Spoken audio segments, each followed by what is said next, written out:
Hello, welcome back to Division I Rejects. I'm your host, Kobe Manzo. We are back in full swing in the offseason of 2025. This is episode 192 of Division I Rejects. I got to come up with something fun for episode 200. If you've got suggestions, please feel free to let me know. But I'm joined by not one but two great guests on this Monday night as I record this here, February 17th. The first of which, the quarterback at what I think is one of the lesser-known powerhouses in D2 football. I'm talking about West Alabama, the Tigers, 9-2 last year, a force to be reckoned with in the Gulf South. They got bounced in the first round of the playoffs to a really tough Lenore Ryan squad, but I'll be talking with Spencer Arceneaux here early on in the episode. Really had a great conversation with him, and I think the conversation about the Tigers right now is about their head coaching hire and Scott Cochran, and that's a guy who has worked with Saban at Alabama. He's worked it with Georgia. He's worked with a lot of high-level programs as a strength and conditioning coach. And if you saw his face or even heard his voice, you might recognize him. But he's now, after taking a break away from football, has come back to be a head coach at the D2 level. And Spencer, the quarterback there, was just speaking glowing things about him. And so I'm really excited and have officially jumped on the Tiger bandwagon for the 2025 season. So excited about that conversation. Later on, Jack Warren, the defensive lineman from Lewis and Clark out in Portland, Oregon, a Division III school out there. He hops on the show. He is the first team All-American the Pioneers have had in over a decade, but it's not for the reason that you might think. So stick around for that conversation. Also have a new head coach out there at Lewis and Clark that I'm really excited to talk about here later in the show. The one other topic from me, we've got some new head coaches at the D3 level. I'll highlight, I believe, 3 coaches today at some prominent spots in the D3 coaching scene, talk about their backgrounds, what they're inheriting, yada, yada, yada. Not too much today, but some really fun guest conversations. I think you'll enjoy the episode. Stick around. As always, you can watch this on YouTube if you are. Hello.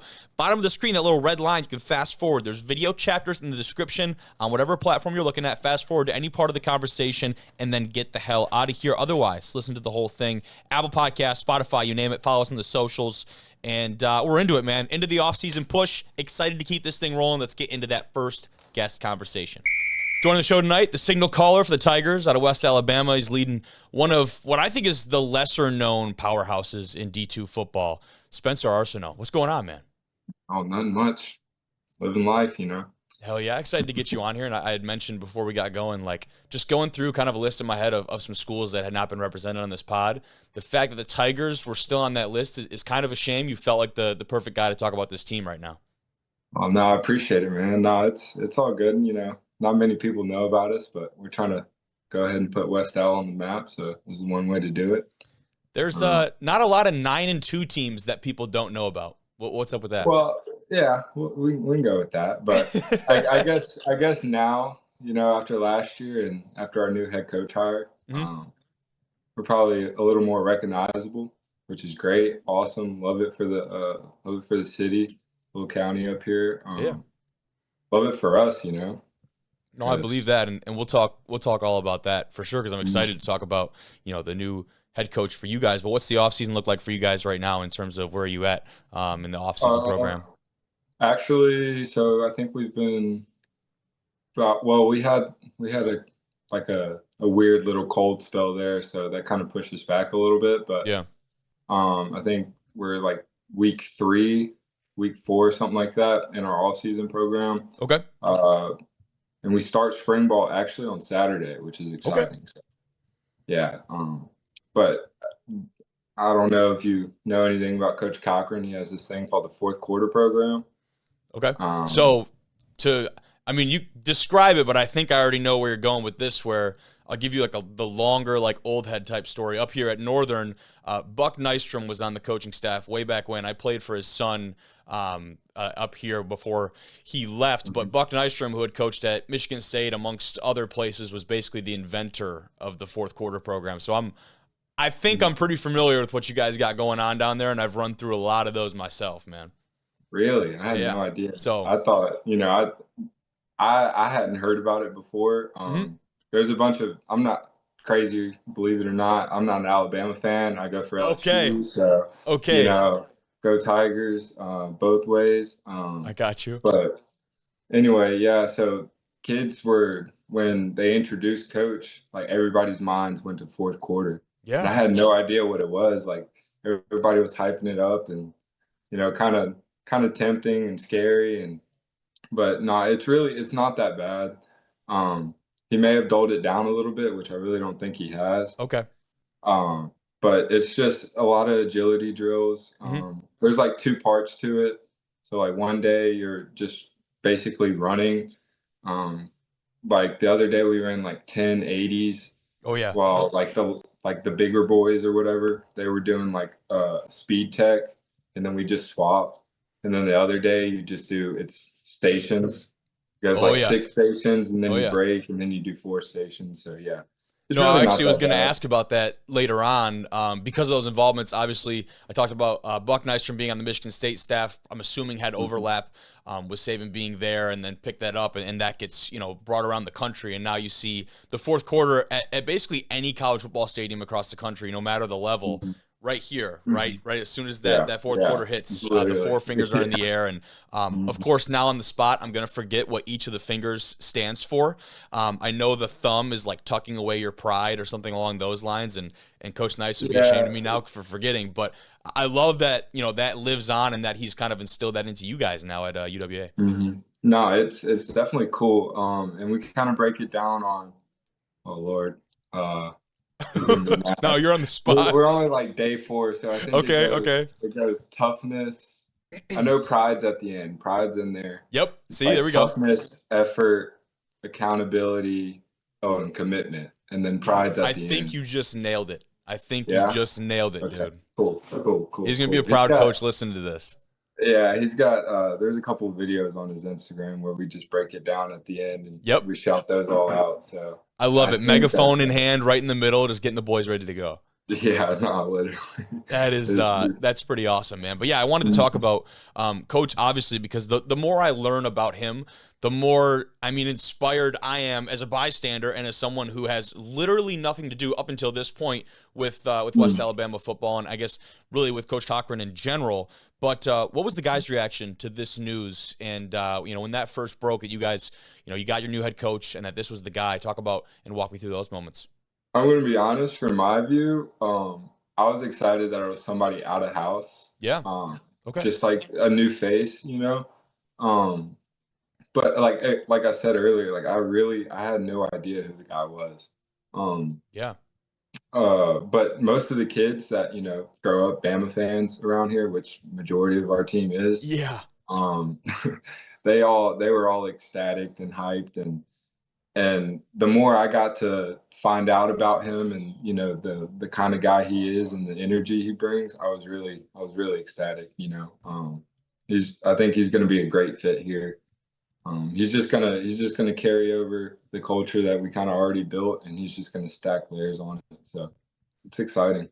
Absolutely. And he's known for just this like booming voice, this just relentless attitude, and a lot of those things that obviously associated with strength and conditioning coaches, which he did at a very, very, very high level for a long time with some really great winning programs. But what's really interesting about his story is the fact that he stepped away from it, and watching that piece that Marty Smith had done on him about, figuring out and really tackling some of his issues off the field and taking a break from football and now coming back into it. Like, that was a really strong deal. And I'm imagining that he's probably very open about that and that journey with you guys. He was. So I want to say it was like so he got introduced. I think it was on it's like a Tuesday or something, and then on Thursday we had a team meeting.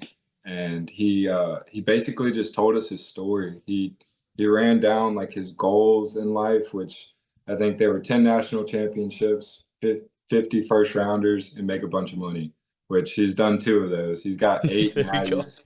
natties. He's got 8 natties, and he needs 2 more, and that's kind of like his goal with us. But he kind of got into his personal life and how not like it got to his head or whatever, but like he had things that just popped up in his life, and it's really it takes a lot for a man to get up there and get in front of his team and Absolutely. admit his flaws and everything he's gone through. So like we all respect the hell out of him, and he really is. He's a good dude. He's a player guy, like he cares Yeah. about us. That's like his big thing. It's all about us. So he's going to try and put us in the best situations, and all we got to do is listen. And it's one thing to do that and go up there and speak in that way to a group of guys that you've built those relationships with, that you've gone through things with for years and years. This is borderline his first impression, for you guys. And going out there and almost leading with that, in a sense, is a totally different place of vulnerability, which is really neat to hear. And it definitely seems like he's someone who talks a talk and also lives that, right? And he lives exactly what he preaches. And again, very early on, but that's definitely from what I've been getting the sense of just from following along. 100%, Now, 100%. Has he dropped any good Saban stories yet, or what? We have not heard any crazy Saban stories yet. Yeah, we will get there. But I also, back to him being like a player guy. So he gets there on Tuesday. The next day, he had a meeting with every player on the team individually. Wow. And then we go into that team meeting. So it was like he's all about us, and it's great. It's awesome. That's incredible. That's a quick turnaround. Saban was, like Saban was all about his guys, but Saban was a little more, straight to the point. This guy, he's fun. He's a character for sure. That is interesting to see, because when you work with some of those personalities and some of those coaches, what did they pick up from them, and how do you take that and develop your own coaching style and your own philosophy? Because I'm sure at the college and pro level, you've seen a lot of guys who will take and try to mimic or copy at different levels of doing their own kind of deal, but it's really unique when someone can take some of the best pieces and kind of include that into their own philosophy, which is fun. But what is certainly not the case here is a coach coming in and having to quote unquote revitalize a program. We mentioned the success earlier on. He's coming into what a lot of people will consider a pretty good situation. The best record of an Alabama college football team last year. That feels like a pretty cool note. Come on. I know. But all that to say, how does this team take the next step with him at the helm? Truthfully, we just gotta trust him and trust the process and kind of build off of what we did last year and accept our mistakes. We got to realize our mistakes. And like I will say, last year, a big part of us taking that leap and winning 9 games. Because I think the year before, if I'm not mistaken, we were like 5-5 or something. But most of those guys on that 5-5 team were like, dude, this crap ain't happening no more, And everybody just kind of bonded together. And I think now we just got to keep that brotherhood together and just build off of it and trust each other. Yeah. Trust is a big part, and with the new head coach, you're a little shaky, you don't know, but no, with him, he knocked that out with that meeting, and everybody trusts him and believe in him, and we'll be fine. We'll be good. Mm-hmm. Confidence, trust, those are 2 big pieces of that. And again, looking at last year, not to keep going back to it, but I got to talk about it. We got robbed of a great game last year, man. Talking about a couple of the powerhouse squads down there in the conference because of the probable hurricane impact. The loss is number 3 at the time. You guys were 17 in the country. What was the anticipation like for that week before the we were rolling, dude. Like we just came off a big win against West Florida. Yeah. Double overtime. Mm-hmm. And we got Valdosta next. And truthfully, like I'll take it back to the summer spring, whenever it was that they released our schedule. Everybody looked at our schedule and we're like, damn, like we got West Florida and Valdosta like back to back. We're like, come on. But no, we were ecstatic. I mean, the game plan that we had, I felt like was going to be really good. Our defense would have showed up. They were, that quarterback Sammy over there, he can sling it. I give it to him. He can throw it. They got a good team, but I really felt like we would have matched up with them, and we always do match up with them pretty well. Our defensive coordinator, Coach Cisa, he's a genius. Truthfully, like he's a dog. But no, I think we would have been a good game. Not jumping to any conclusions or anything. Of course, yeah. Like we were hot, like we were rolling. So like I felt like we would, and they hadn't really played anybody yet. No, I hear you. And who would you be to come on here and not have confidence in your guys? I always love that perspective of, you know what I mean, of people who like to tear down. Like imagine if someone came on here and was like, nah, man, we probably would have just, rolled over and gone on to the next week. Hell no. Like you fuck got a that. confident group So, of guys over there, like you said, are playing their best ball at that point of the season, coming off a big time win. And I'm right with you. Now, I know probably a lot of guys in that locker room that were looking forward to a potential rematch when it came playoff time. You guys get dude, bounced, we unfortunately, were that looking first round, ahead. but Yeah, we were looking ahead a little bit yeah, for sure. But and I won't say that like caught up to us or anything, but okay. everybody wanted that game because it came down to that. It came down to that game, truthfully. If they would have lost one, if they would have dropped one, which is crazy, like if they would have dropped to West Florida, I think West Florida would have somehow ended up winning the GSC. So There and it's was a kind of weird, there was a weird deal yeah. at the top of the conference. It was really weird, and it was just like it kind of pissed everybody off on our side because like one of our goals was to win a GSC championship, and we felt like we could do that, but it was just certain like circumstances that just kind of threw that for a loop. But it is what it is, you know. Um, yeah, I wholeheartedly believe we would have definitely gave them a run for their money. It wouldn't I have believe just it. been no cakewalk. Yeah, no, I believe that. And you hmm just talked about turning around this program and that group of guys that really stuck it out. First trip to the playoffs is 2018 for you guys as a program, and that Best feels like a good record mark. since '72, actually. Wow, Yeah, nuts, crazy. man, nuts. So, I mean, hmm you talk about you had that really great cohesive group of guys, and maybe just came up just short, but there's still a lot of in the moment probably really hard to understand. Still a lot of really great positives that come out of that. But talk about level of optimism, obviously, for this group to go and be able to do that again. I think it's high. I mean, I don't, I don't see anybody like wavering. I mean, like we lost that game, and everybody's just like the Lenore Ryan game. Like everybody's like, this crap. Like, there's no way we make it to the playoffs, and we fucking lose the first round. Like that's just like that's bullshit, you know. Yeah. So everybody's kind of got like a little vendetta out, you know. Like they want it, like they tasted it. We haven't tasted it, and I haven't tasted it since high school. Most of Yeah. these guys haven't tasted it since high school, you know. And we had been on losing teams, and we finally had, or like right at 500 teams, you know, and we finally, you know, got over the hump. But at the same time, like we know what it took to get there. Now we know, so let's just build off of it. We can't snowball, you know. A lot of people talk Mhm. about that, getting a taste of that and coming up just short of one of those goals Mhm. ultimately can be the best fuel. And sometimes it isn't even the teams that are the losing squads, or it's the ones that are performing well but not great, right? And that are just Right. short of that mark that can be the best motivation. People always equate it to getting to the Super Bowl and losing. Like there's no Yeah. better fuel for a player, a coach, a staff, or whatever it is Jalen to go win Hurts, one. perfect example. Yeah. So Perfect example. yeah, very timely, right? And so Mhm.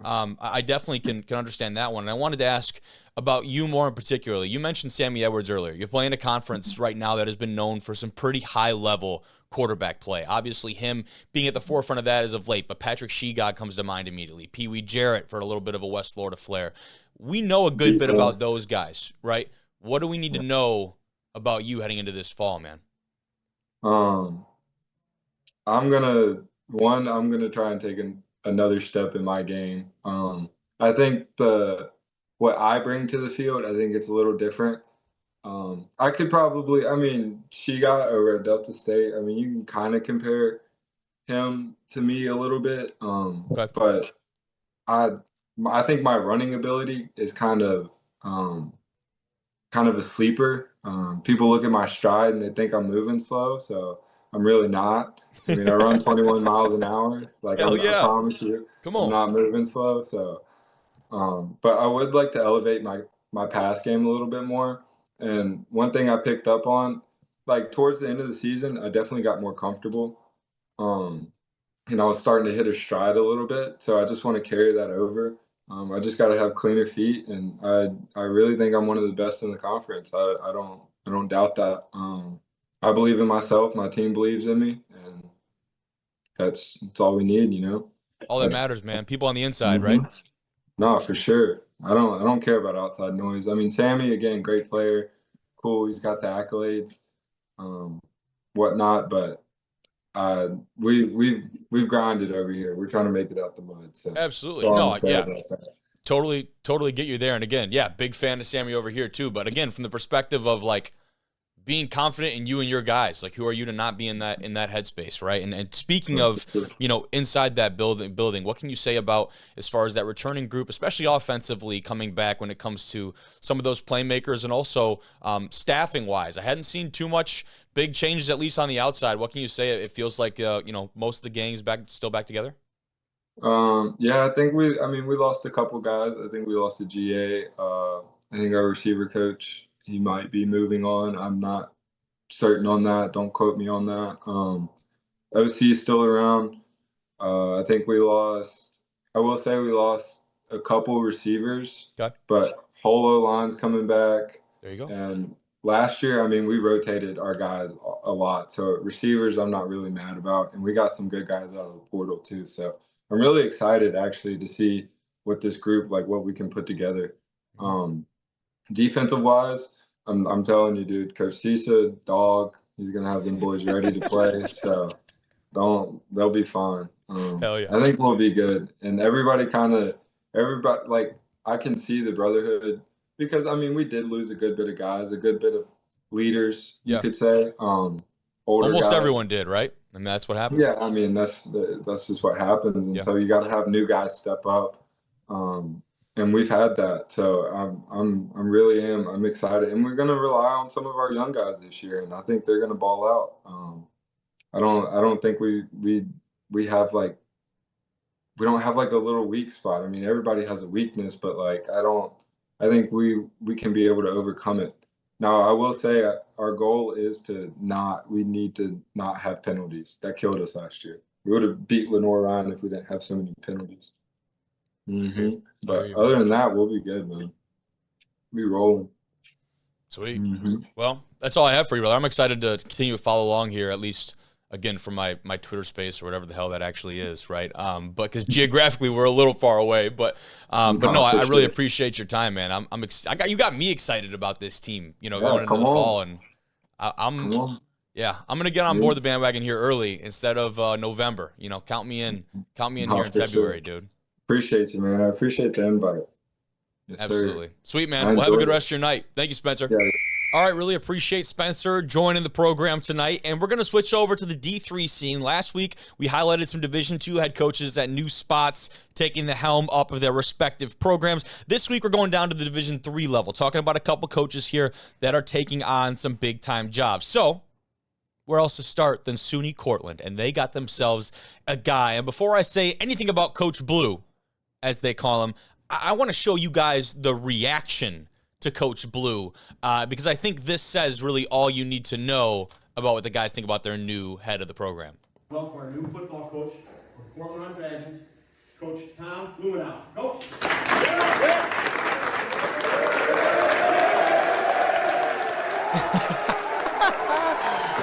Buddy's jumping out of his chair, got the boys going. I love that. I love that. But in all seriousness, a really cool reaction, and it started off as like a fun little applause, and Buddy got up and starts fist pumping. I love to see that energy. You can see how contagious it is. These guys obviously excited and really happy to have more great leadership. Obviously, their previous coach moving up to the Division I level, that's a job you can't pass up in that situation. But Cortland, just a couple years now removed from a national championship, and the things that this program has done, the heights it has reached, have been really nothing short of exemplary, and they've put Northeastern football on the map. So here's kind of the more official announcement here from the Empire 8 Conference. So he's taken over for the Red Dragons. He was most recently a head coach at D3 Franklin and Marshall in Pennsylvania, and with them, he was 21-11 in 3 seasons. He had multiple postseason bowl wins, not quite playoff wins, but still postseason victories against quality football teams. Thought that was worth noting. He's been an offensive coordinator at multiple Division III schools, and in terms of his playing career, he played at UConn for a year before transferring to, guess where? Ithaca, and playing 2 years with the Bombers at outside linebacker. So you've got a guy who's a proud Ithaca alum, coming from UConn down to Ithaca to play with them, and two-time Empire 8 All-Conference player, now head coach of the rival institution over there in Cortland. That's a really cool story, really unique.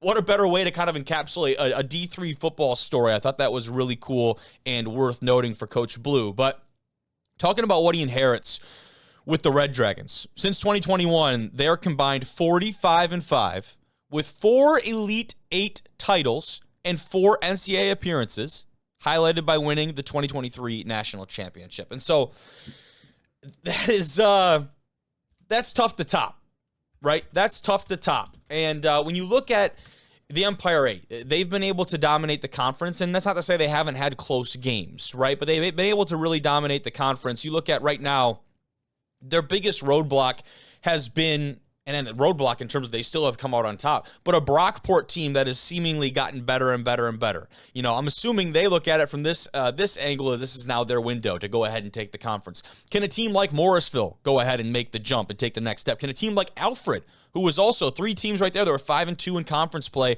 just a year ago, you know, do they see this as a window to come in and take control of the conference, take it back from Cortland? But I'm sure Coach Blue and company certainly will not let that happen easily. Cortland 11-1 last year and 7-0 undefeated, a perfect record inside of conference play.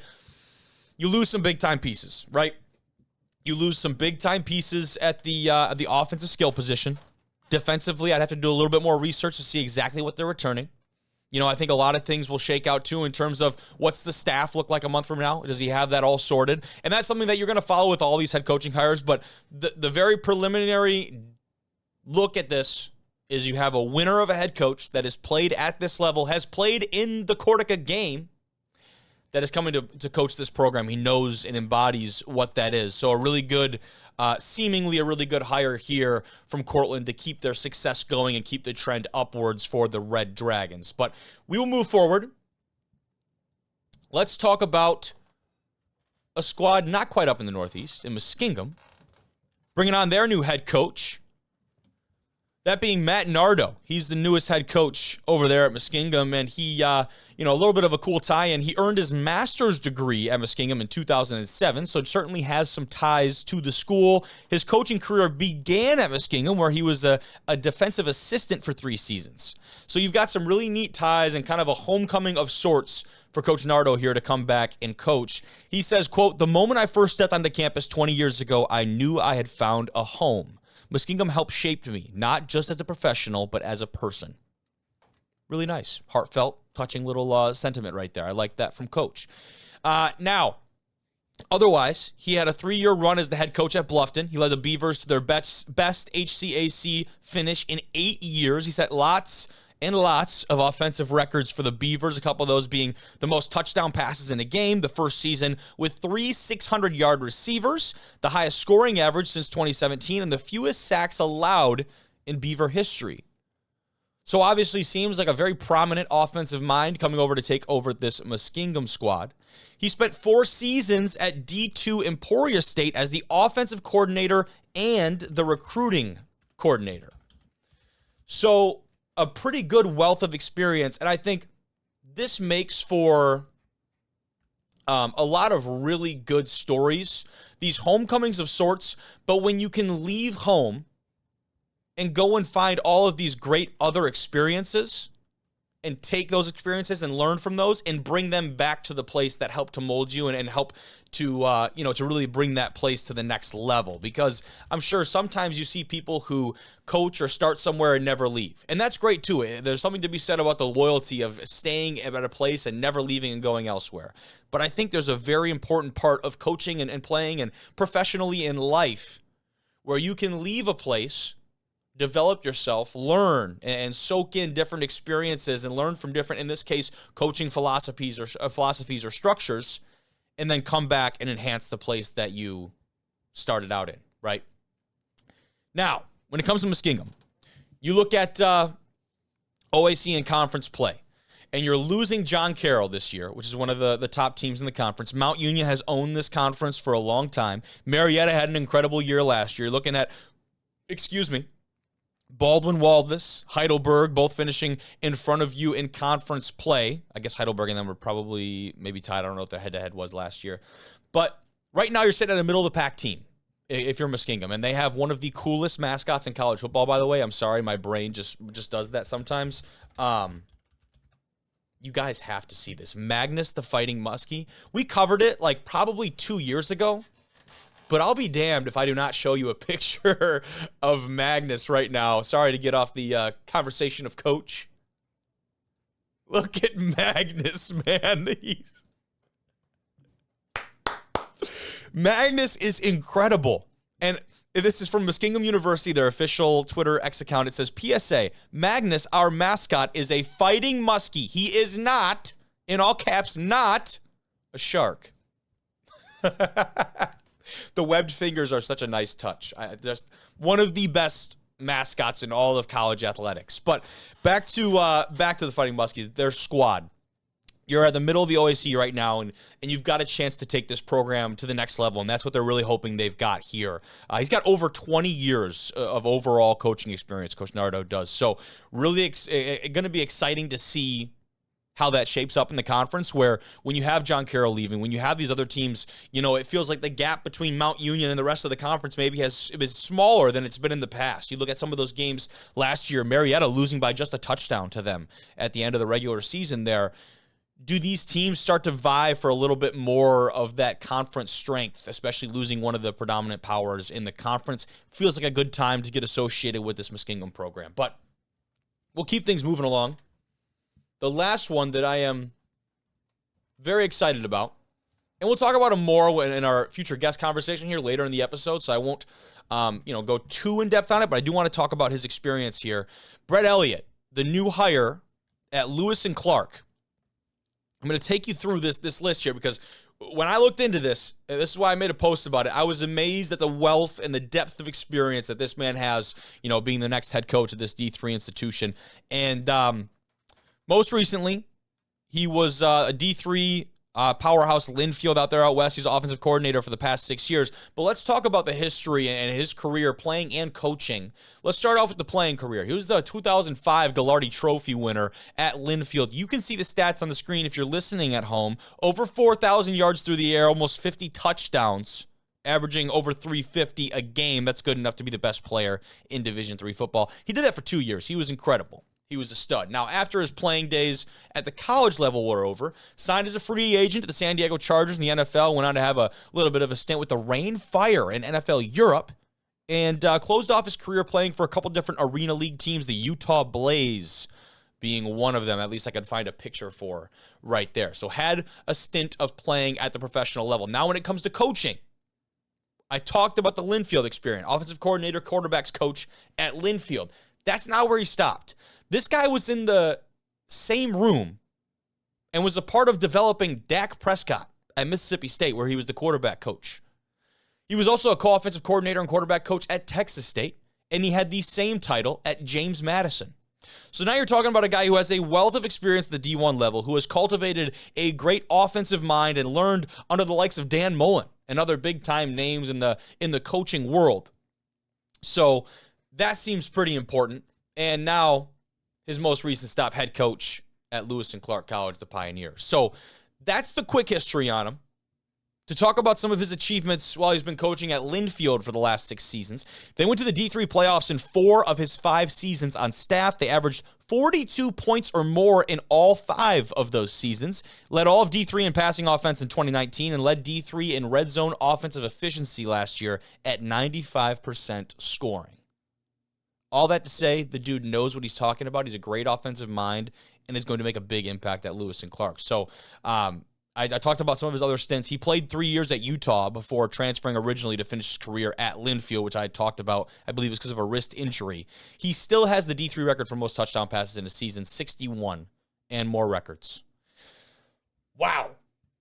A lot going on there. And so we're going to talk a lot about this Lewis and Clark program with one of their very own players here on the other end of this. So stick around for that, but excited to see what Coach Elliott can do with this squad. Without further ado, let's get to that last guest conversation, wrap up this episode. Stick around. Also joining the show tonight, he's the first Pioneer to earn first-team All-American honors in over a decade. That's a ridiculous stat for a hell of a year. From Lewis and Clark, it's Jack Warren. What's going on, man? Not much. How are you doing? Dude, excited to get you on here. And I led with it because it's outrageous and awesome, but first team All-American, the first time that Pioneer has done that in, I think, like 12, like 11 or 12 years going on that now. And so obviously wanted to talk about that. And you were honored kind of as a special teams part of that squad. And when you go and look, you blocked 4 kicks last year. Some teams, a lot of teams don't do that in a single season. So my first question is, like, what's the trick? So first of all, we have this motto, kind of a defensive mindset. I also play D line. That's my thing. Hell yeah. So we have this motto where, you know, if they score, you're gonna punish them on PAT. So that's exactly what we do. And we have this thing called a V rush. Not to give away our secrets. I was about to say you blocked 4. Don't go give it away now. You know what I mean? Yeah. So we'll hopefully keep it up next year. But yeah. Shout out to my other guys in the trenches, my D linemen. We're just taking two forces against one and running through the center. Yeah. Getting a big man hand up, knocking it down. Experience, man. That's reps. And it's like 1 or 2 times, right? That's right time, right place, like good fortune, good coincidence. 3 or 4, that's like, no, this is we got something here. We definitely do. So then the question becomes, on these field goal units, when do they decide to give an extra man dedicated to you? That's kind of based on us, how we're feeling out there. If somebody sees something, say something, you know? Yeah. So if we call it a fish. So we'll point somebody out, be like, that's our fish.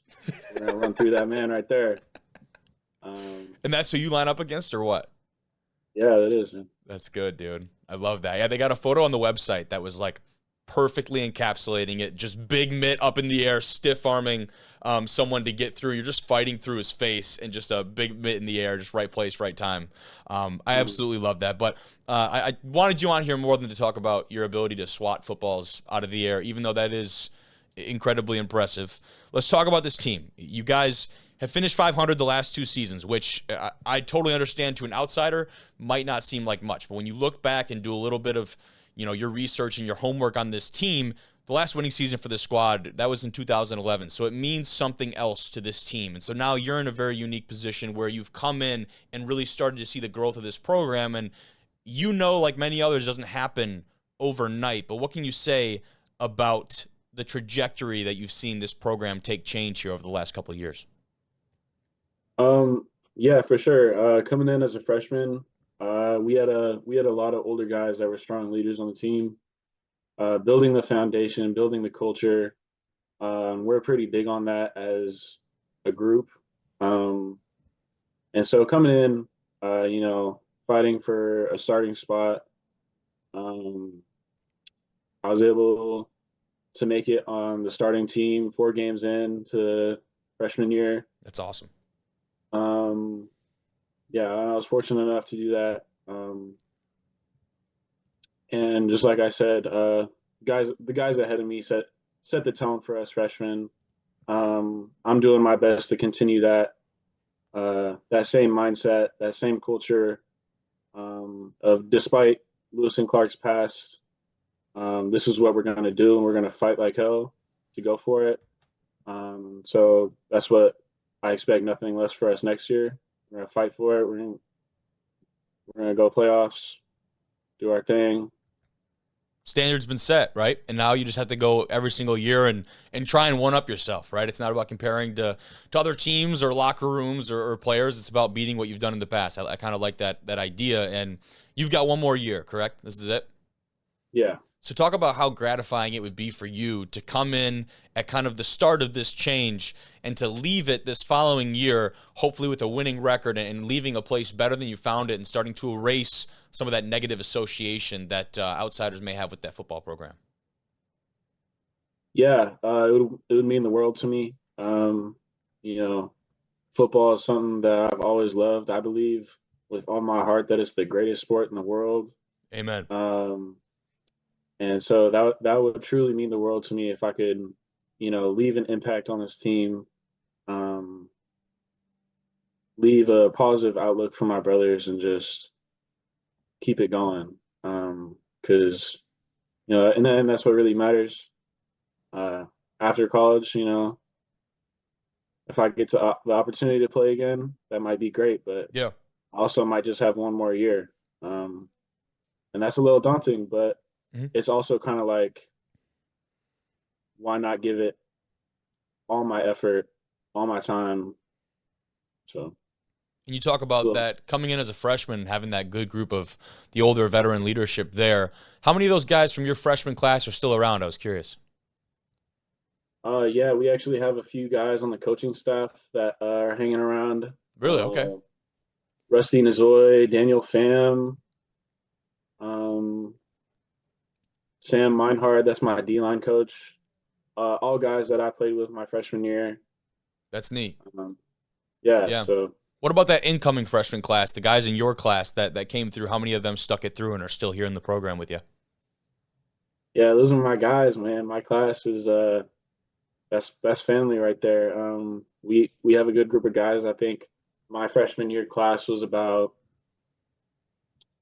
I want to say it was 34 people. Okay. One of the largest recruiting classes in the history of Lewis and Clark. And I think right now we're somewhere around that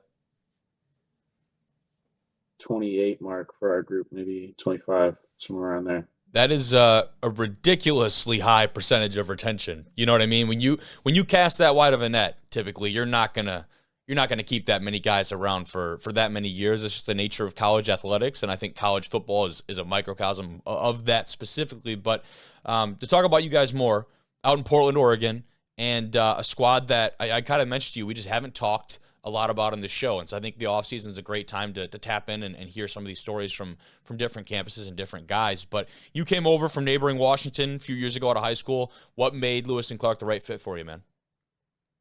Coming out of high school, Joe Bushman was a high recruiter of me, as well as Coach Reed.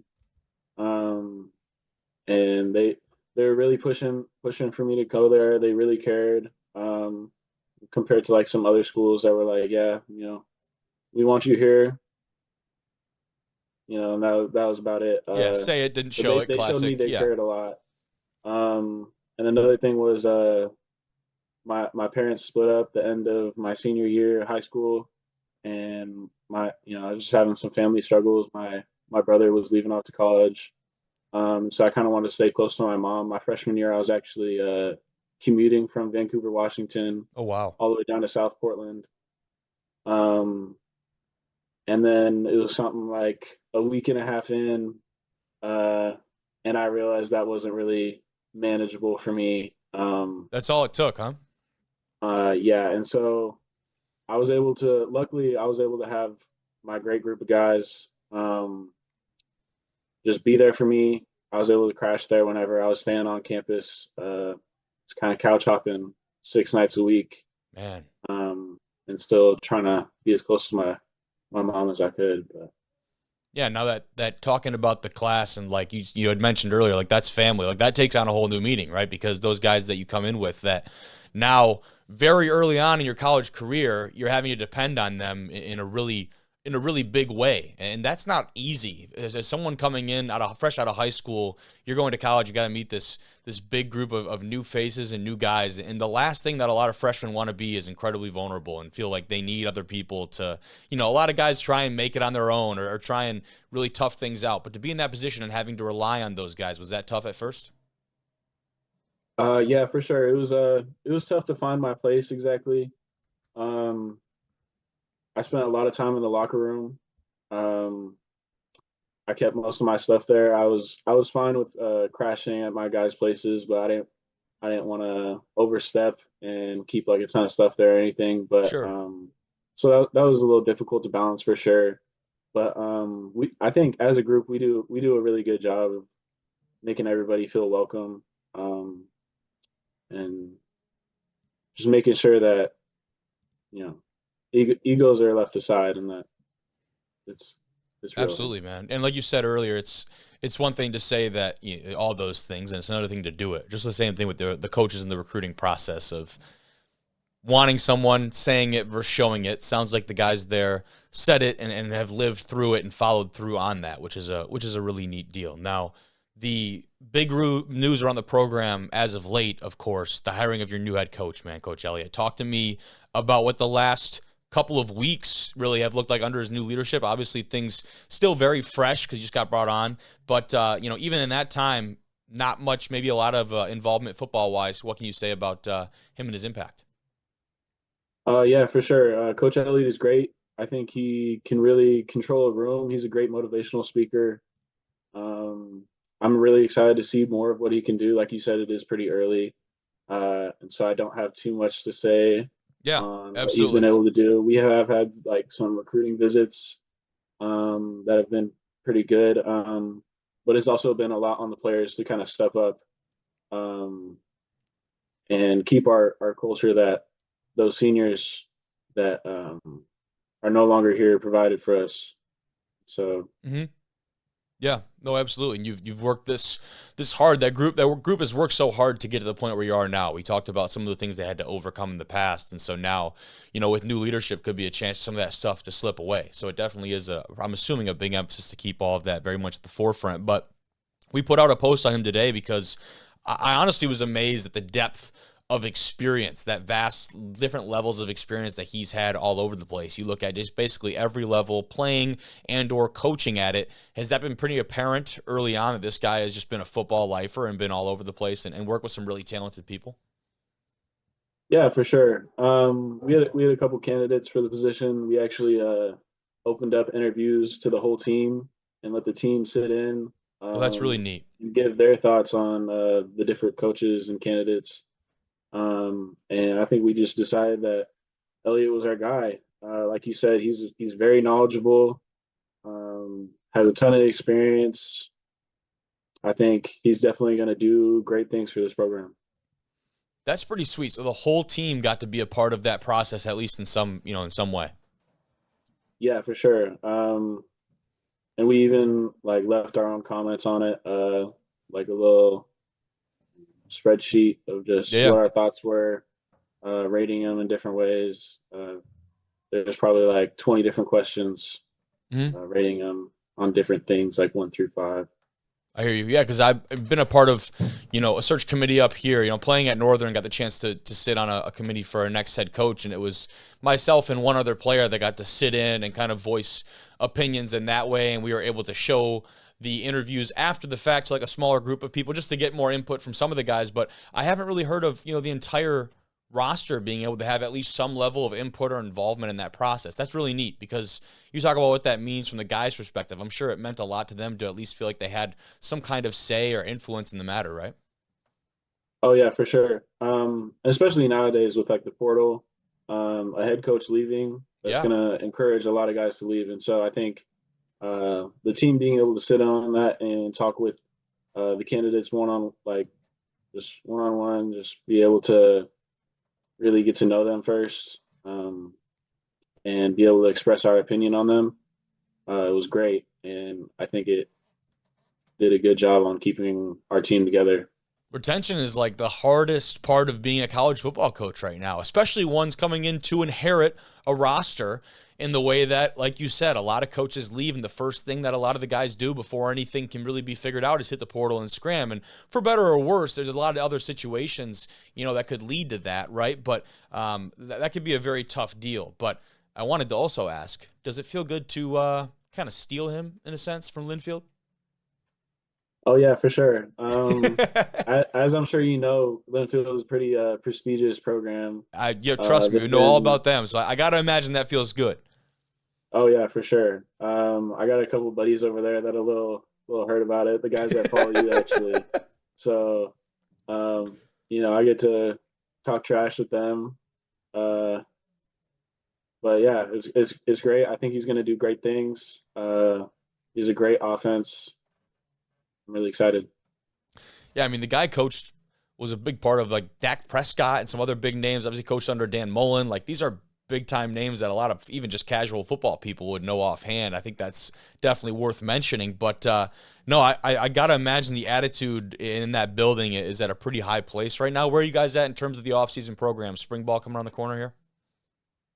Yeah, I believe we start in 2 weeks. Okay, there you go. So talk about that that attitude in the building right now. I imagine that feeling is one of going to make people respect this program again in the fall. Tell me about what the guys and the staff think there. Yeah, we think all great things. We're getting after it in that weight room, on the field, getting work in 6 days a week, doing everything we can, whether that be with the strength coaches or just player led. So we're all really excited to get after it, get back in it. D3 football, you gotta really love it to be here and playing. So Absolutely. yeah, we're all super excited to get back to it. Love it, man. Well, that's all I had from you. I really appreciate your time, dude. I'm excited to follow along with you guys. And like I had said, I haven't followed along too much, but it feels like this is a good time to get hip on the Pioneers heading into 25. You agree? Oh yeah, for sure. Yeah. Hell yeah. Awesome, Jack. I appreciate you a lot, man. Have a good rest of your night. Yeah, you too.